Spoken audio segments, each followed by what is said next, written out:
नमस्कार दोस्तों, स्वागत है आपका हमारे चैनल टेल्स बाय यशु पर।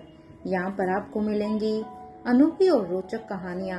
अगर आपको हमारी कहानियाँ पसंद आती हैं तो कृपया करके हमारी वीडियो को लाइक करें, इसको अपने दोस्तों के साथ शेयर करें और अगर आप इस चैनल पर नए हैं तो कृपया करके सब्सक्राइब करें। आपका हमारे चैनल पर विजिट करने के लिए बहुत बहुत धन्यवाद। चलिए आज की कहानी का सफर शुरू करते हैं। पिछले एपिसोड में हम सब ने सुना था कि यहाँ पर राजमहल में भी फिर से एक और ब्लास्ट होता है जो कि बेसमेंट में होता है।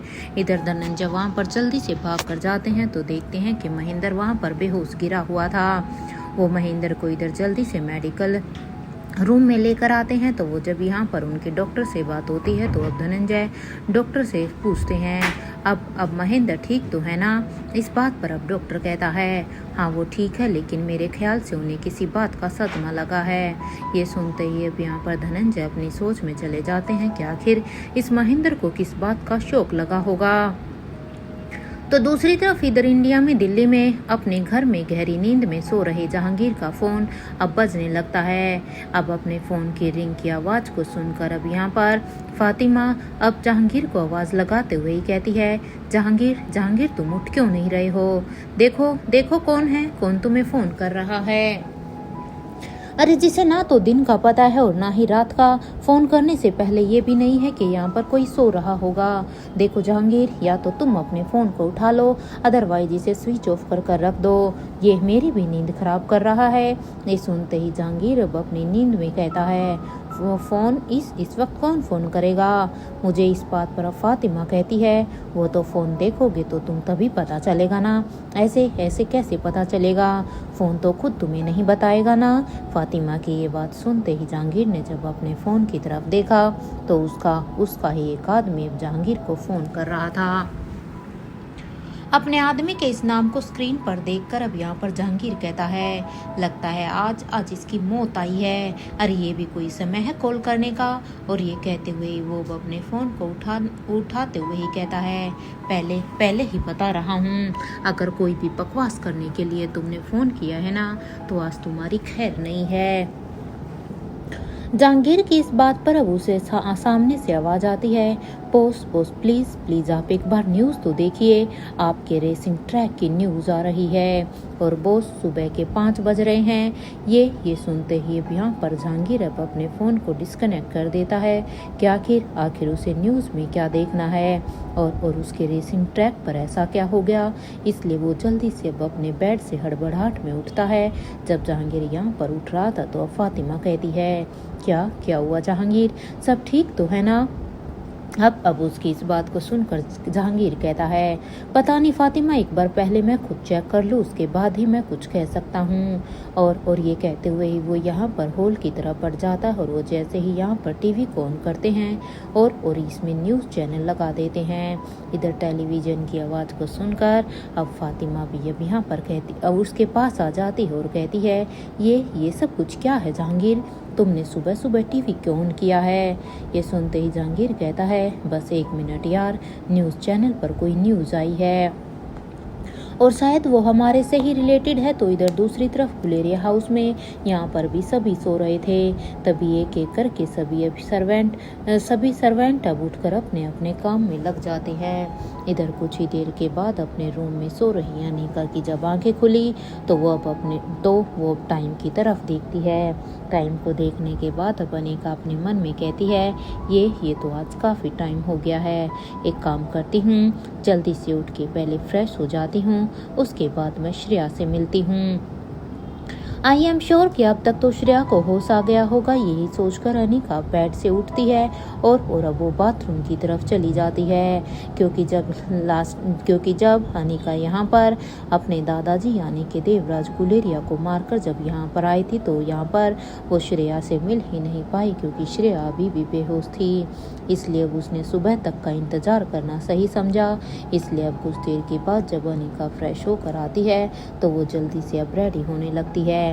कुछ ही देर में अनिका जैसे ही रेडी होती है तो वो अपने रूम से बाहर निकलकर अब वो सीधा ही सबसे पहले श्रेया के रूम में जाने ही वाली थी कि तभी उसे सामने से आ रहा एक स्टाफ दिखाई देता है। गुलेरिया हाउस के स्टाफ को देखकर अब अनिका कहती है श्रेया अपने रूम में है। अब अनिका की इस बात पर वो स्टाफ कहता है मैडम वो सभी के साथ नीचे डाइनिंग टेबल पर हैं, वो अपने रूम में नहीं है। उसकी ये बात सुनते ही अनिका कहती है ओके फिर मैं उनसे वहीं पर ही मिल लेती हूँ। और ये कहते हुए अनिका नीचे की तरफ डाइनिंग हॉल की तरफ जाने लगती है। इधर जैसे ही अनिका यहाँ पर हॉल में आती है तो सभी उसे देखते हैं और अनिका को यहाँ पर गुड मॉर्निंग विश करते हैं। तो वहीं अनिका भी सभी को यहाँ पर गुड मॉर्निंग विश करती है। और अब वो कहती है मयूर कहाँ पर है, वो कहीं दिखाई क्यों नहीं दे रहा। इस बात पर अब यहाँ पर नंदनी कहती है वो करण अंकल ने मयूर को ओमकार और प्रीति को लेने के लिए भेजा है, तो इसलिए वो वहाँ पर गया हुआ है। अब उसकी ये बात सुनते ही अब यहाँ पर अनिका अब अपने मन में ही सोचती है ओ आज तो फिर तो ओमकार की खैर नहीं है, क्योंकि ओमकार वहाँ पर गया, उसे वहाँ पर जाना ही नहीं चाहिए था। वो तो अच्छा हुआ कि सिचुएशन को टाइम रहते संभाल लिया गया। यहाँ अनिका अपनी ही सोच में थी कि तभी अब करण गुलेरिया अनिका से कहते हैं अनिका तुम खड़ी क्यों हो, आओ बैठो और अपना ब्रेकफास्ट करो। अपने पापा की ये बात सुनते ही अनिका भी अब अपनी चेयर पर आकर बैठ जाती है और वो अब यहाँ पर सैंडविच की एक स्लाइस को लेकर अब वो इसकी एक बाइट लेती है। और साथ के साथ वो इधर अपनी ही सोच में थी कि तभी अनिका के कानों में भी यहाँ पर राजीव गुलेरिया की आवाज़ आती है, जो कि अभी शारदा से कहते हैं शारदा जरा टीवी को तो ऑन करो और हाँ देखो टीवी में न्यूज़ चैनल लगा देना, जरूर कुछ ना कुछ तो हुआ है।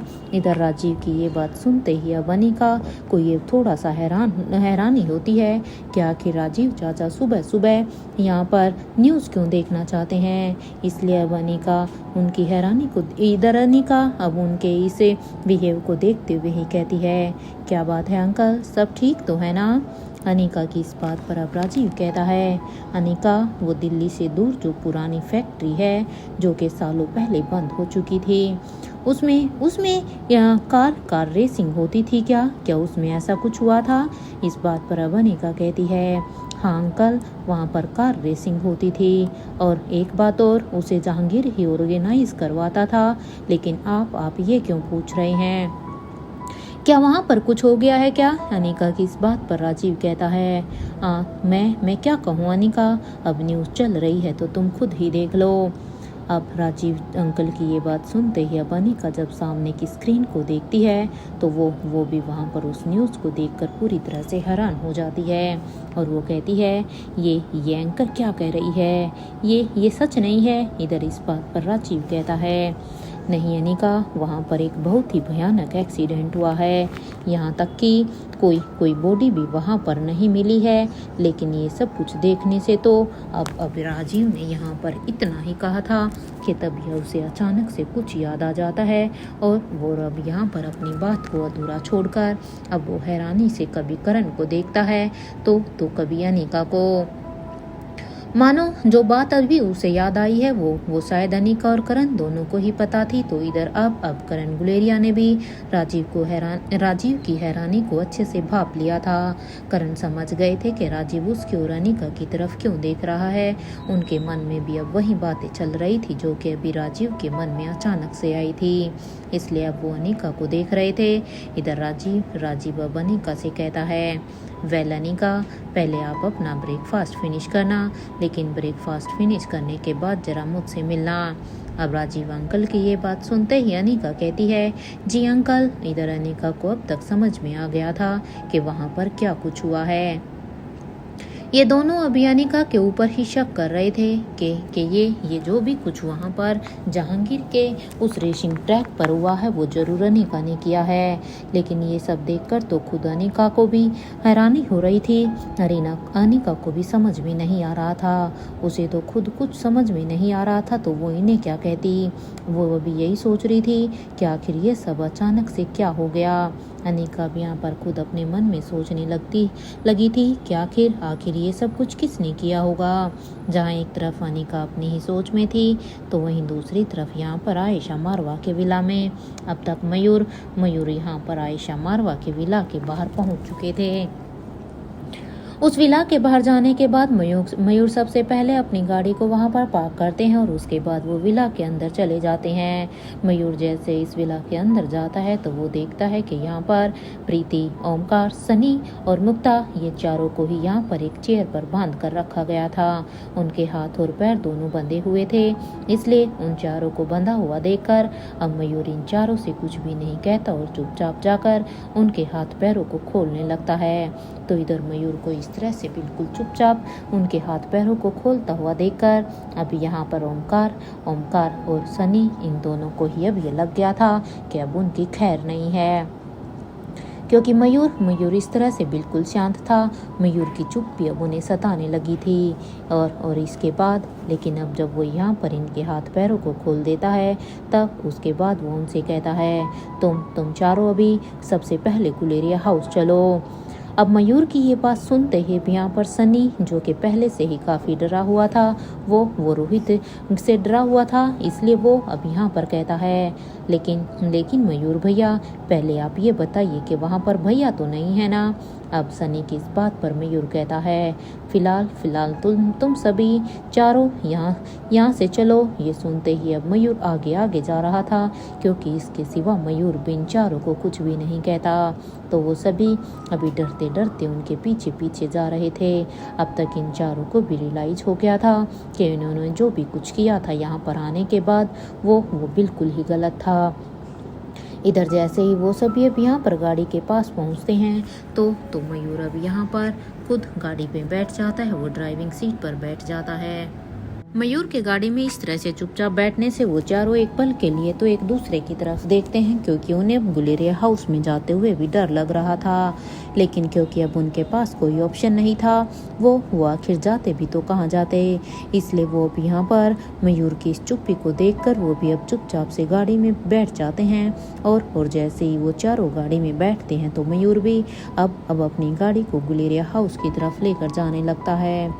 इधर जब मयूर गाड़ी को यहाँ पर चला रहा था तभी भी उन चारों के मन में डर साफ साफ दिखाई दे रहा था कि आज उन्हें यही लग रहा था कि ये धरती फट जाए और वो सभी नीचे गिर जाएं, क्योंकि उन्हें भी यहाँ पर अच्छी तरह से पता था।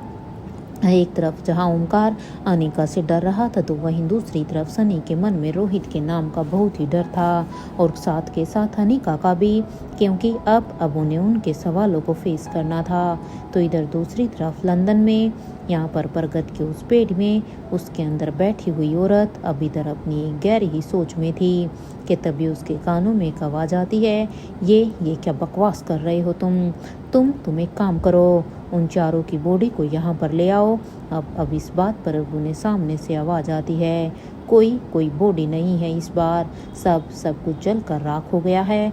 अब आप ही बताइए मैं क्या करूं, क्योंकि अगर वहाँ पर कोई बॉडी होती तो उसको तो अब तक हम यहाँ पर लेकर आ सकते थे, लेकिन अफसोस की बात तो ये है उन चारों की किसी की भी बॉडी नहीं बची, उनकी बॉडी जल कर राख हो चुकी है। अब इस बात पर यशपाल अग्रवाल कहते हैं तुम कुछ कर सकते हो इसमें। अब इस बात पर अब उन्हें सामने से आवाज़ आती है, करंटली अगर मैं सच कहूँ तो मैं अभी कुछ भी नहीं कर सकता, मैं तो बस आपको ये इन्फॉर्मेशन देने के लिए मैंने आपको फ़ोन किया था। और अब ये बात सुनते ही यशपाल अग्रवाल अब अपने फ़ोन को डिस्कनेक्ट कर देते हैं और कहते हैं ये राजेश्वर अब ऐसे समय पर कहाँ मर गया है, वो भी जिंदा है या वो भी इन सभी के साथ अब मर चुका है, उसकी कोई भी खबर कोई क्यों नहीं है। इस बात पर अब यहाँ पर वो औरत जो कि ये सब बातें सुन रही थी वो भी यशपाल को कहती है, क्या बात है यशपाल। अब उस औरत की इस बात पर यशपाल कहते हैं एक बुरी खबर है, वो चारों एक ही दिन में मारे गए हैं। यशपाल की ये कैसे पॉसिबल हो सकता है। इधर इस बात पर अब वो औरत कहती है, बिल्कुल पॉसिबल है यशपाल, अगर दुश्मन हमसे एक कदम आगे की सोच रखते हैं तो ये बिल्कुल पॉसिबल है, क्योंकि अगर वो एक एक को बारी बारी से मारते तो शायद हम लोग इधर से सतर्क हो सकते थे, इसलिए उन्होंने इन चारों को एक ही दिन मारना सही समझा। और ये कहते हुए ही वो औरत अब अपने साइड की टेबल पर कुछ टैप करते हुए ही वो अब अपने मन में ही सोचती है, अनिका गुलेरिया क्या बात है, दाद देनी पड़ेगी तुम्हारी। वैसे तुम्हें इतना खुश होने की ज़रूरत भी है, तुम्हारे चार हमारे 4 लोगों को मारकर जो तुम्हें खुशी हो रही होगी ना, मैं उस खुशी को ज़्यादा देर तक अब टिकने ही नहीं दूंगी, क्योंकि तुमने हमारे इन 4 लोगों को मारकर बिल्कुल भी ठीक नहीं किया। अरे अरे तुम एक खतरनाक औरत से टकरा रही हो, उस औरत से जिसने अपने पति को ही नहीं छोड़ा। तो सोचो मैं तुम्हारे पति को कैसे छोड़ दूंगी। और वैसे भी इस बार तुम्हारा सामना मुझसे होगा। सुना है कि हर काम में तुम बेस्ट हो। तो चलो अब मैं भी यही देखती हूँ। अब मैं खुद चेक करूँगी कि तुम्हारे बेस्ट होने की वजह क्या है, क्योंकि मुझे भी अब तुम्हें चेक करने का इंटरेस्ट कुछ ज़्यादा ही बढ़ रहा है। मैं भी तो आखिर पता लगाऊं कि कोई इतना कैसे हर चीज़ में बेस्ट हो सकता है। अब तो मेरी जिज्ञासा और भी तुम्हारे बारे में जानने के लिए हो रही है। अनिका गुलेरिया, मेरे स्वागत के लिए तैयार हो जाओ। तुम्हारी जिंदगी की हर खुशी अब छीन लूंगी मैं। और अब शुरुआत होगी तुम्हारे पति उस रोहित मारवा के साथ। सुना है कि रोहित मारवा अपनी पत्नी के लिए कुछ भी कर सकता है। तो बस अब मुझे देखना है ये है कि क्या अनिका गुलेरिया भी अपनी पत्नी के लिए सब कुछ कर सकती है, जैसे उसके लिए रोहित मारवा करता है। इधर कुछ देर तक सोचने के बाद अब वो औरत कहती है, डायमंड ड्रग की प्रोटेक्शन को और भी ज़्यादा बढ़ा दो, क्योंकि अब जैसे दुश्मनों ने हमारे इन 4 आदमियों को ढेर कर दिया है, तो वो अब जल्द ही शायद इस डायमंड ड्रग तक भी पहुंच सकते हैं। और एक बात, ये बात भूलना मत कि अगर वेंकटेश्वर का खून तुम्हारे अंदर है तो राजेश्वर ने भी उससे ट्रेनिंग ली हुई है। वो भी जरूर कुछ ना कुछ बड़ा करने की प्लानिंग कर रहा होगा। तुम उसके साथ कांटेक्ट करो, हमेशा उसके कांटेक्ट में रहो कि आखिर वो क्या कर रहा है। ये हमारे लिए बहुत ही अच्छा होगा। ये सुनते ही भी यशपाल कहता है, ठीक है, मैं उससे कांटेक्ट करता हूँ। और ये सुनते ही वो औरत अब अपनी ही एक गहरी सोच में चली जाती है, क्योंकि उसे अब यहाँ पर इन लोगों ने सोचा था कि अगर उनके 4 लोग मारे भी जाएंगे तो वो इन्हें जिंदा कर लेंगे।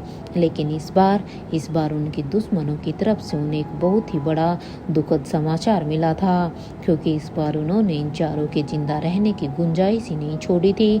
उनकी बॉडी में एक ऐसा ब्लास्ट करवाया था उस ब्लास्ट की वजह से उनकी बॉडी वहीं पर ही राख में बदल गई थी, जिसे जोड़ पाना उन लोगों के लिए भी मुश्किल था। तो इधर बूढ़े किंग के पैलेस में बूढ़े किंग और आकांक्षा वो दोनों ही यहाँ पर एंट्रेंस से पैलेस में आ रहे थे। इधर उन दोनों को देखकर अब यहाँ पर प्रैक्टिस कर रहे सभी फाइटर अब अपनी ही जगह पर झुककर अब उन्हें ग्रीट करते हैं। तो वहीं किंग भी अब अपना सिर झुकाकर उन्हें ग्रीट करते हैं। इधर किंग अब अपनी स्टैचू से कहते हैं, तुम अपने युवराज के साथ कांटेक्ट करो और उस बेवकूफ़ से कहो कि वो मुझसे आकर मिले।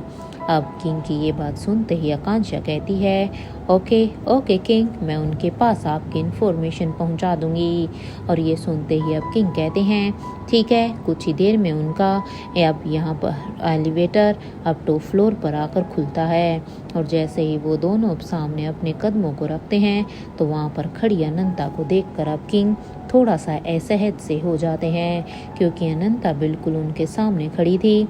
और वो भी यहाँ पर आकांक्षा से कहते हैं, तुम जाकर अपना काम करो, बाकी सब कुछ मैं संभाल लूँगा। किंग की ये बात सुनते ही आकांक्षा कहती है, ओके किंग। और वो भी यहाँ पर किंग के रूम की तरफ चली जाती है।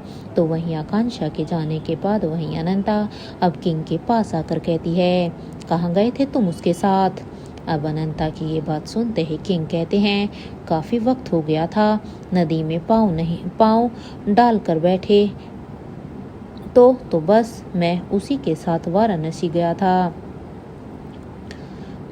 वैसे पता तो है ना वाराणसी में क्या है। ये सुनते ही अब यहाँ पर अनंता कहती है, सिकंदर, ये टेढ़े मेढ़े जवाब मुझे मत दो, सच मुझे बताओ, कहाँ पर गए थे तुम और क्या कांड करके आए हो। अनंता की इस बात पर अब किंग कहते हैं, तुमसे किसने कह दिया अनंता कि मैं कोई कांड करने के लिए यहाँ से गया था? और वैसे भी कांड करने का शौक तो तुम्हारे लाडले को है, आने दो उसे। एक बार ऐसा अब की बार उसे मैं ऐसा सबक सिखाऊंगा ना कि वो आगे कुछ भी ऐसे करने से पहले 100 बार सोचेगा। एक बार कम से कम उसे अनिका से बात तो करनी चाहिए थी ना। अरे वो ऐसे अकेले ही कैसे सब कुछ कर सकता है?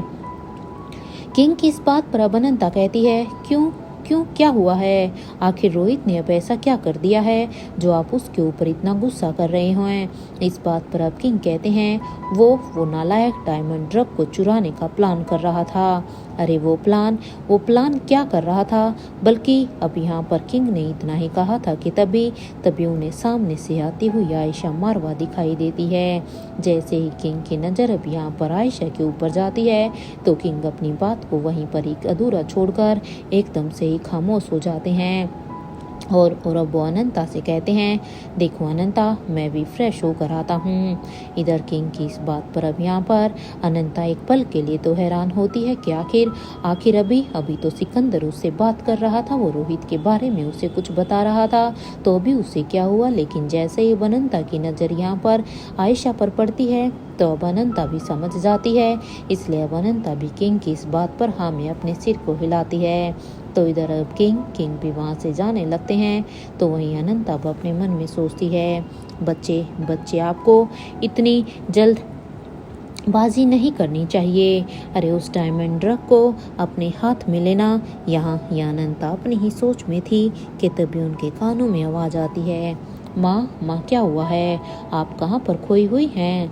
आयशा की इस बात पर अब अनंता कहती है, कुछ नहीं बेटा, वैसे तुम यहाँ पर, वैसे आपके पापा आ गए हैं, तुम अपने पापा से मिलने आई हो ना? इस बात पर अब आयशा कहती है, नहीं माँ, मैं वो रिया पापा से मिलना चाहती है, कह रही थी कि उसके बड़ी ने जुलाई में उसे अप्रैल फूल बनाया था।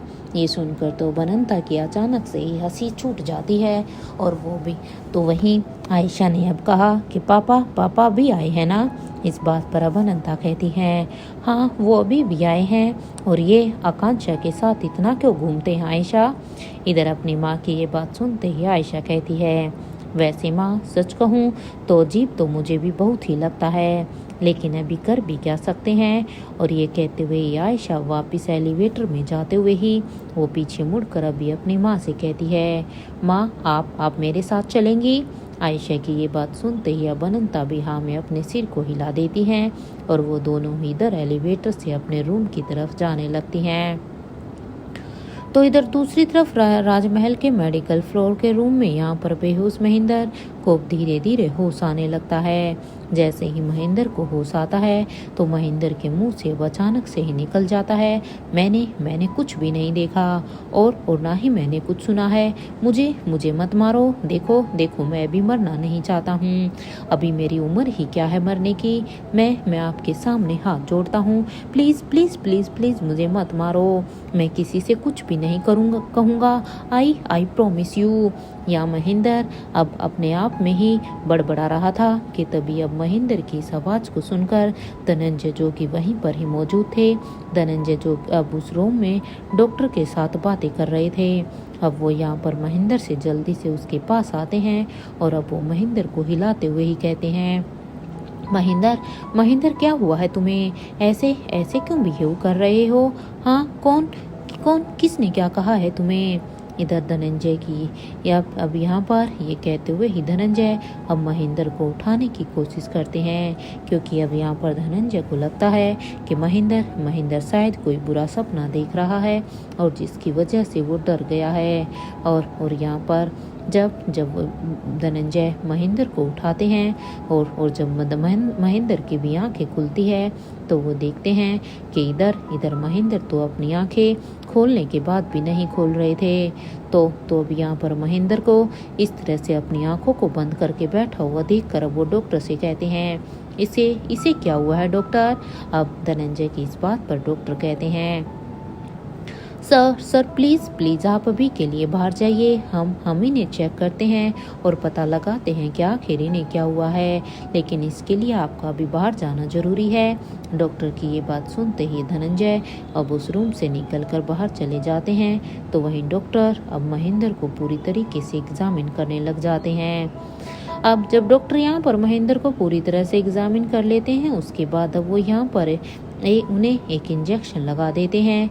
जैसे जैसे ही यहाँ पर वो इन्हें इंजेक्शन लगाते हैं तो वो यहाँ से निकल कर बाहर चले जाते और कहते हैं और अब धनंजय के पास जाकर कहते हैं वो ठीक है, आने वाले आधे घंटे में इन्हें दोबारा से होश आ जाएगा। वो क्या है ना कि वो भी पैनिक मोड में थे, अब इसलिए हमें उन्हें फिर से इंजेक्शन देना पड़ा। डॉक्टर की ये बात सुनते ही अब धनंजय कहते हैं थैंक यू डॉक्टर, उम्मीद है कि अब जो इसे होश आए ये सब कुछ बताने की हालत में हो। अब धनंजय की इस बात पर डॉक्टर कहते हैं वो अब ठीक है, बी रिलैक्स।